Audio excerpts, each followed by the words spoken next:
Welcome, everybody. This is the Rotary eClub of Silicon Valley. And every week, our goal is to bring you stories of people making a difference in the lives of others around the world. We look for the most innovative, interesting stories we can find and try to talk those people into coming and speaking to us.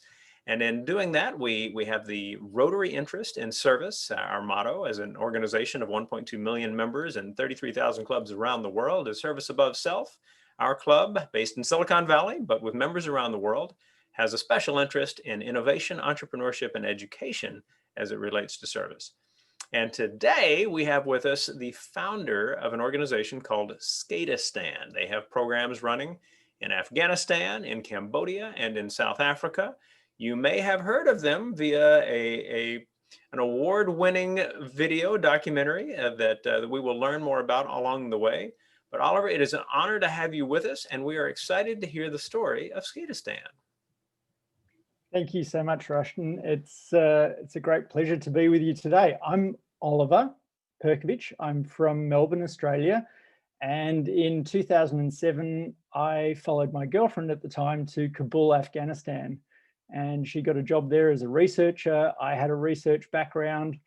And I had been a skateboarder since I was 5 years old. So as a 33-year-old at the time, my skateboard in tow, I found myself in Kabul. And I went looking for a job. And in my spare time, I started to explore the city just as I would anywhere else in the world. And children everywhere were absolutely fascinated by my skateboard. And what really piqued my interest was that it wasn't just boys that were interested, it was girls as well. And I didn't see girls riding bicycles. I didn't see women driving cars. I didn't see girls playing soccer. It was always the boys that flew kites, the boys that played cricket.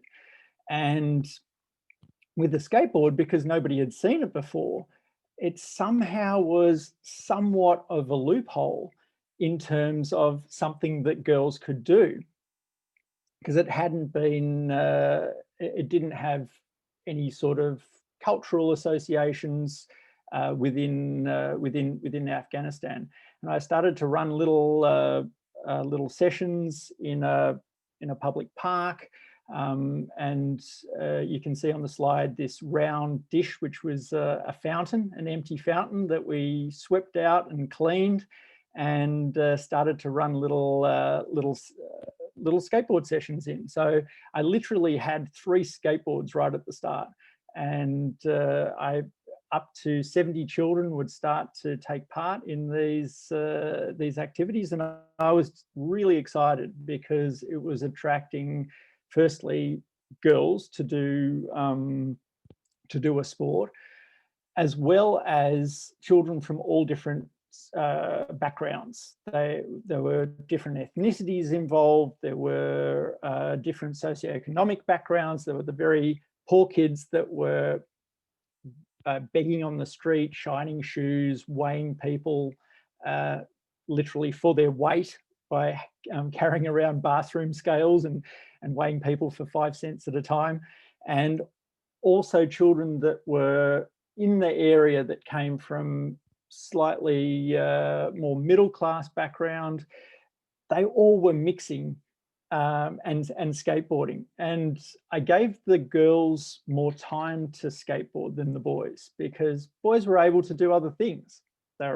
So that was exciting to me. And because I gave the girls more time to skate, of course, they got better than the boys. There's a direct correlation between opportunity and what comes out the other end. And I ran some skateboarding competitions, and of course the girls beat the boys in all of the categories because they'd practiced more. And people started to talk about this sport for girls, and that really just got me thinking, wow, like this is just something very, very small. It's a ragtag group of kids coming to do these skateboarding sessions with me. But there's so much more potential here, because that is not the norm in Afghanistan for from people from different ethnic backgrounds or different socioeconomic backgrounds to come together and do something. And as I ran these sessions over a number of months, and at the time I literally had no money at all. I'd gone to Afghanistan with about $1,500 in my pocket. I'd rented out a house, and I was renting out other rooms to other people, to other foreigners in Kabul. So that's how I could actually support myself. But I just loved these sessions, and the glint in the children's eyes was the same glint that I had when I first stepped on a skateboard when I was just before my 6th birthday. And they were such sponges for any type of opportunity or any type of knowledge. And as I got to know the kids better, a lot of them talked about wanting to also go to school, because the more middle class kids did go to school. A lot of the other kids didn't, and didn't have the opportunity to. And I helped one or two get back into the regular school system by becoming instructors with me for a whole of $1 per session, because that's what my my very limited budget at the time extended to. But we got two kids back to school, and that just really made me think, okay, what could be possible? And the girls involved were only able to take part up to about the age of 12. And there in Afghanistan, boys and girls need to be separated. And you can only really come into contact with your own family members if it's the opposite sex. So as soon as the girls were 11 or 12, they were really worried that they wouldn't be able to skateboard anymore, and they were really sad about it. And that made me think, well, if there was an indoor space with only female instructors, then it would be possible for these girls to keep on skateboarding. And a new Olympic Committee president came in to join the Afghan Olympic Committee in early 2008. And I managed to get a meeting with him, and he allotted a certain amount of land within the Olympic Committee grounds. He saw the programs that I was running at the fountain. He was absolutely blown away, and he thought, well, yeah, I'd love to. He loved the vision and wanted to help. So all throughout 2008, 2009, I fundraised by knocking on doors. The Canadian government, people all overseas, the German government got involved, the Danish government got involved, and with this group, we managed to build the largest indoor sports and education facility for children in the whole country. And it opened in October 2009. It was certainly the best day of my life. It was extremely, there were a lot of dead ends on the way to that opening. But the children that were taking part in the sessions at the fountain helped to build the ramps. We got the world's best ramp builder to Kabul to build all of the indoor skate park. What we built was a facility that was essentially a school with a skate park in it. And the idea was 1 hour of skateboarding and 1 hour in the classroom.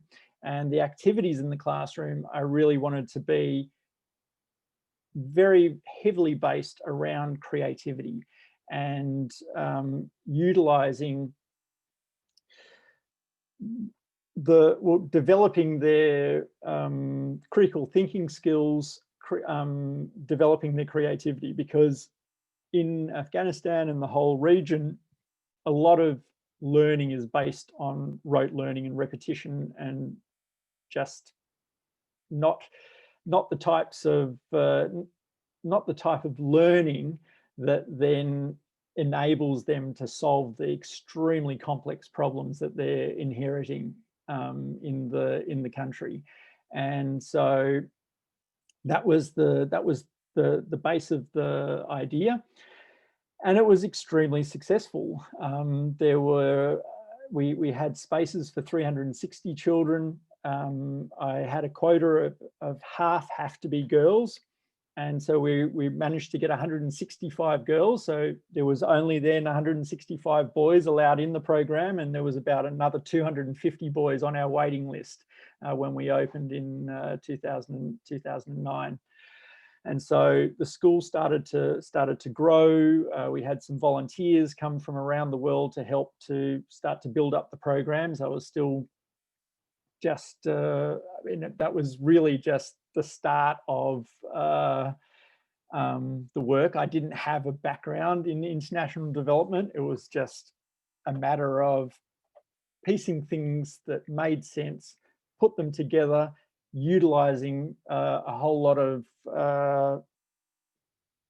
passion and creativity and people that bought into this vision. And it was parents of the children. It was the ambassador of Norway. It was to Afghanistan. It was the drivers that there was a whole very, very broad range of people that got behind these ideas and saw the change in the kids.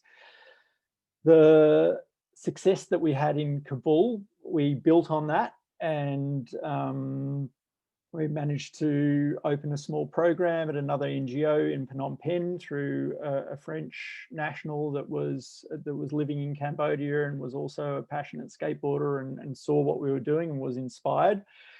And slowly that evolved into us building our own school in Phnom Penh. Then the German government was really excited to build on the success that we had in Kabul, and they had a presence in the north of Afghanistan, as well as the Olympic Committee president. I'd come on as an advisor to the president of the Olympic Committee. I really pushed him to get more, well, involve women as much as possible in the Olympic Committee and the sports and what he could do there. And he helped me then acquire land in northern Afghanistan, together with a former associate of his. So that's how we got there. Then after that, Johannesburg, South Africa came along. We have 5 different programs. Outreach is going out into the streets and showing the kids what we do. Skate and Create is what I described before, 1 hour of skateboarding and 1 hour of creativity-based lesson in the classroom. Youth leadership are children that show certain promise and want to become volunteers in the program and teach some of the other ones. Back to School is an accelerated learning program where the children cover 3 years in 3 years of regular school and 1 year with us. And Dropping In is very much based around what was needed in Joburg. And we do a lot of homework help to assist children to stay in school. It wasn't so much of a problem of children not going to school, but staying in school was a problem. So Dropping In is looking to support that. Where we are right now is we're building our fifth skate school in central Afghanistan in Bamyan. It's an absolutely amazing site. It's a World Heritage Site. It looks onto the ancient Buddhas of Bamyan that were, I don't know if you remember, but in 2000, the Taliban destroyed the largest standing Buddha in the world. And our new skate school looks straight onto the Buddha niche, which is a spectacular location. And we're really excited about that. Right now we have, Skateistan has 90 full-time staff. Globally, we reach up to 3,000 children. It says 2,700 on the slide, but we have got up to 3,000, and just about 50% are girls. We've got a large disabled program, largely with deaf children, but also other disabilities. And we've helped 750 children back into the regular school program through our back to school. And there are many stories of what students have gone on and achieved, including students that have started their own nonprofits and charities in Afghanistan. We also want to share what we know, and we do that through the Good Push Alliance, which connects over 150 social skate projects in 55 countries around the world. So that's a little bit of where we're at. Hopefully I've done it all on time. And what's next? We a film about us, about Skateistan, called Learning to Skateboard in a War Zone If You're a Girl. It's a 40-minute short film, and that won at Tribeca. It won a BAFTA, and it even won an Academy Award this year in February, which was a real thrill to be there and to see it win. As I talked about, the new skate school in Bamiyan, you can see on the right with the Buddha niche in the background, probably the best site in the whole, best piece of land in the whole of Afghanistan. We've got a 50-year lease on that, and we're currently building a school for 800 children weekly. And we've got a fundraiser at the moment for that.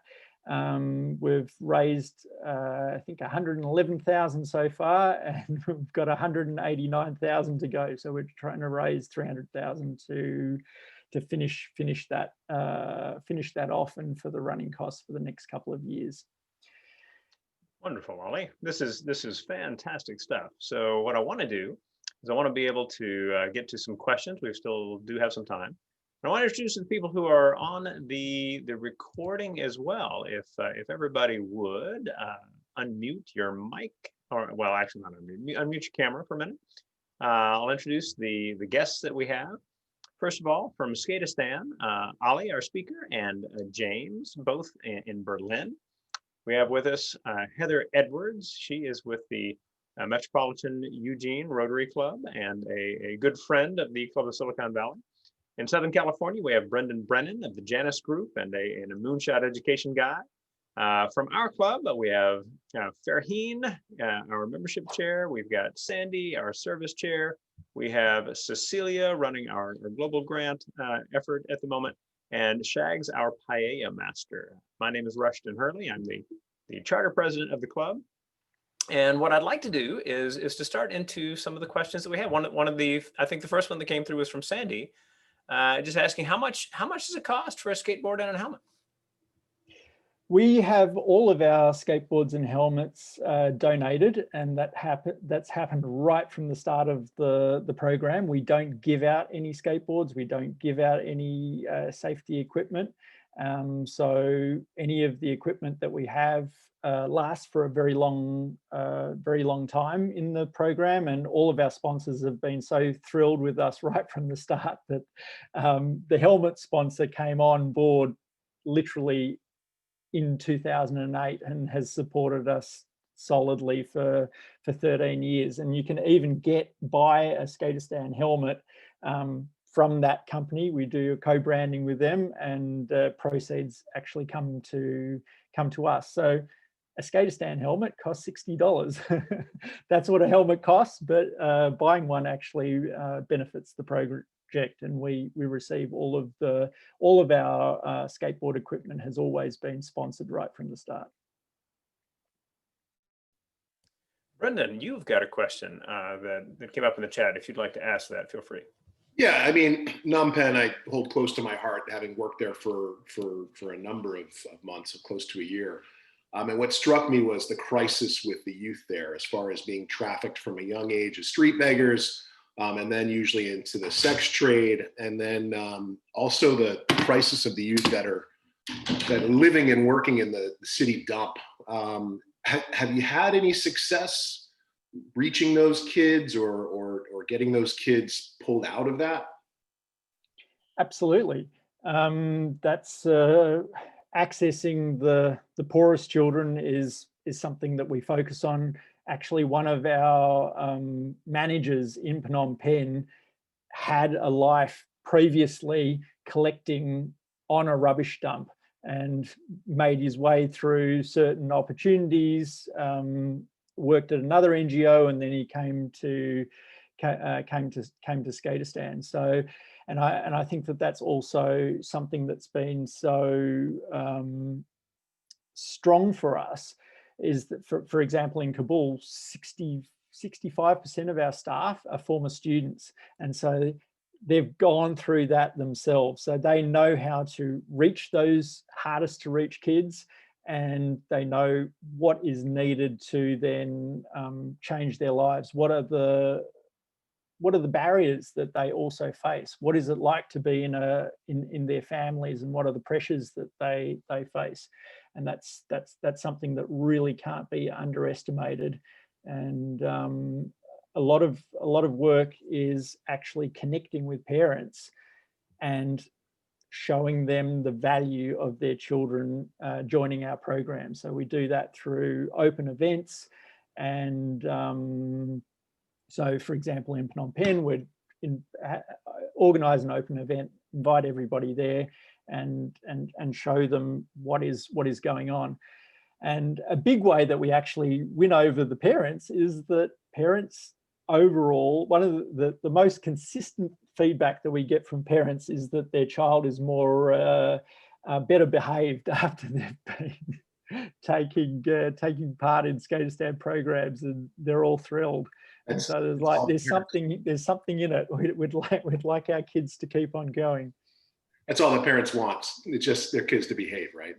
They want them to be happy, and that's the key. That's the key. Every parent around the world wants to see their child happy. And while not all of the parents understand what skateboarding is, they like to see their kid happy and excited. And I think that would probably be the main driver. I got one quick follow-up. With skateboarding being an Olympic event in Tokyo 2021, are there any aspiring national representatives from Afghanistan or Cambodia that you guys have some eyes on? Because that would be fantastic.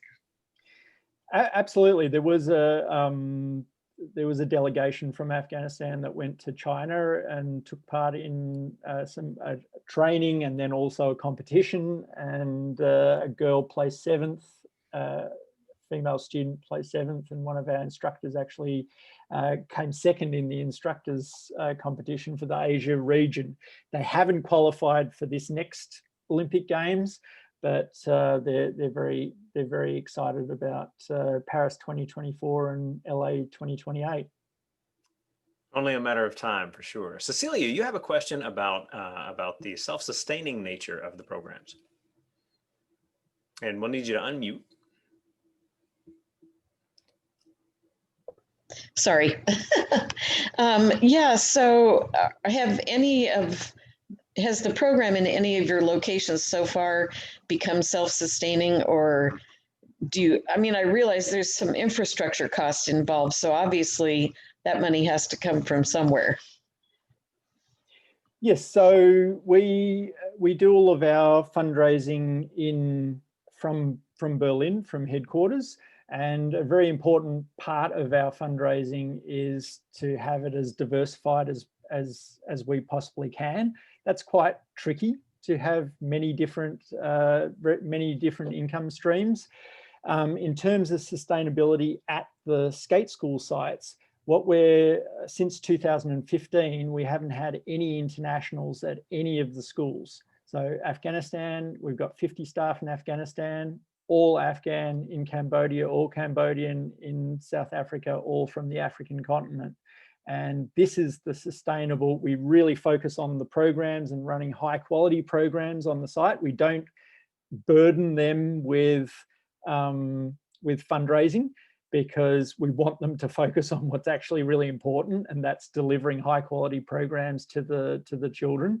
And we've built up a very, very broad range of fundraising streams at headquarters. And I think that we're in a, for example, a lot of charities in 2020 struggled for obvious reasons, and we've been consistently in a better position than we were the year before, simply because we've got such a diversified and that's funding stream. So we have grants from governments, we have support from corporations, we have support from foundations, we have support from individuals. We even then divide up the individuals to many different categories and communicate and work with them in different ways. So these are all fundraising streams that are increasing for us, and that we're able to then sustain all of these projects successfully. Skateistan has grown year on year since 2007, but very, very carefully and quite Great. in a careful way. Excellent. All right. Well, last question before we finish the recording, though, as we always do, we'll keep talking to our speakers after we finish. That's one of the perks of being a member of the club and getting to meet all of these interesting people.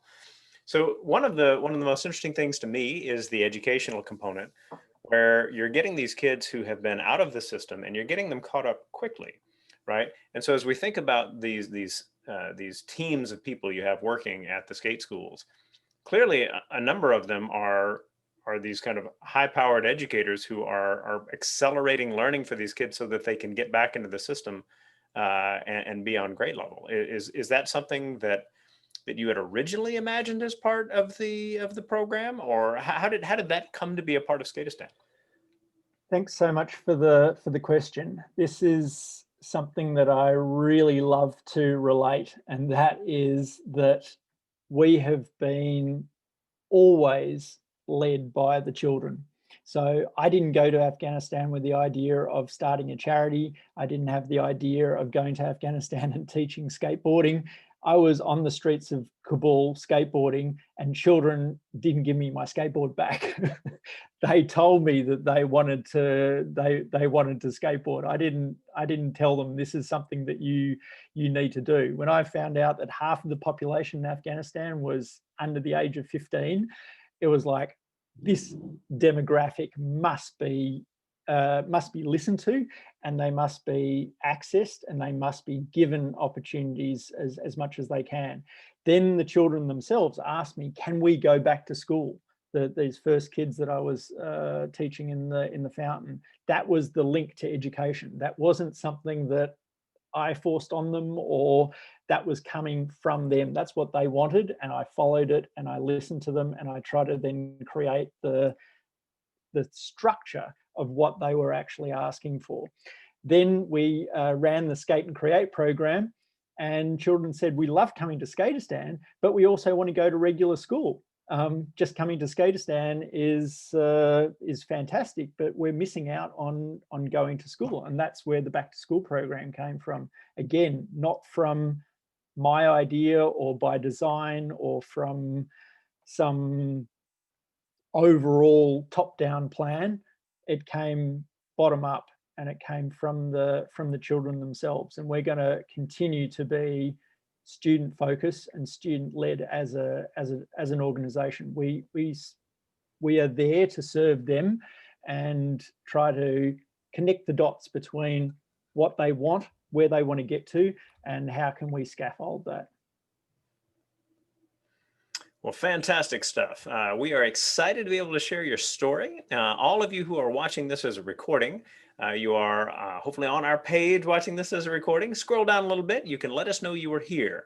By doing so, you'll get an email that you can pass along to your club secretary as a Rotarian to make up a missed meeting if you like. And a little farther down the page, you'll find our discuss section where you can leave comments about what you learned as a part of this program or any other aspect of the meeting. You can respond to others who have left ideas as well. We hope that you'll engage in the ideas being shared. We pride ourselves on a civil conversation about wildly cool ideas, and we're excited to have you join in with that as well. As we always like to do, we hand it back to our speaker for the final word. Ollie, so what is your thought to send folks away with? I'd really love people to look into what we're doing in Bamyan in central Afghanistan, and finishing off this school over the next couple of months, and getting involved in helping us finish that school.